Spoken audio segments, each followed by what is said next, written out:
ബാംഗ്ലൂരിൽ നിന്നുള്ള മടക്കയാത്രയ്ക്കിടെ തമിഴ്നാട് കൃഷ്ണഗിരിയിലുണ്ടായ വാഹനാപകടത്തിൽ മരിച്ച സഹോദരങ്ങൾ ദിവ്യയുടെയും ദീപകിന്റെയും മൃതദേഹങ്ങൾ നാട്ടിലെത്തിച്ചു. ചൊവ്വാഴ്ച പുലർച്ചെ 3 മണിയോടെ പനമണ്ണ അമ്പലവട്ടത്തെ മണിയൻതോട്ടിൽ വീട്ടിലെത്തിച്ച മൃതദേഹങ്ങളിൽ അന്തിമോപചാരം അർപ്പിക്കാൻ നാട് മുഴുവൻ ഒഴുകിയെത്തി. ശനിയാഴ്ച രാവിലെ 9 അംഗ സംഘത്തോടൊപ്പമാണ് ഇവർ ബാംഗ്ലൂരിലെ ബന്ധുവീട്ടിലേക്ക് പോയത്.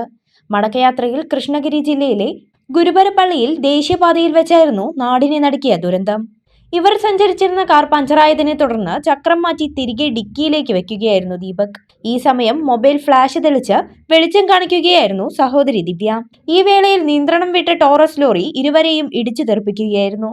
ഉടൻ തന്നെ കൃഷ്ണഗിരി മെഡിക്കൽ കോളേജ് ആശുപത്രിയിൽ എത്തിച്ചെങ്കിലും രണ്ടുപേരുടെയും ജീവൻ രക്ഷിക്കാനായില്ല. അപകടത്തിൽ ഗുരുതരമായി പരിക്കേറ്റ ഇവരുടെ അമ്മ സരോജിനിയെ കൃഷ്ണഗിരിയിലെ സ്വകാര്യ ആശുപത്രിയിൽ നിന്നും വിദഗ്ധ ചികിത്സയ്ക്കായി വാണിയംകുളത്തെ സ്വകാര്യ ആശുപത്രിയിലേക്ക് മാറ്റിയിട്ടുണ്ട്. രാവിലെ 8 മണിവരെ അമ്പലവട്ടത്തെ വീട്ടിൽ പൊതുദർശനത്തിന് വെച്ച ശേഷം ദിവ്യയുടെ മൃതദേഹം പട്ടാമ്പിയിലുള്ള ഭർത്താവിന്റെ വീട്ടിലേക്ക് കൊണ്ടുപോയി. പോസ്റ്റ്മോർട്ടം നടപടികൾക്ക് ശേഷം ഇരു മൃതദേഹങ്ങളും ഷൊർണൂർ ശാന്തിതീരം ശ്മശാനത്തിൽ സംസ്കരിക്കും.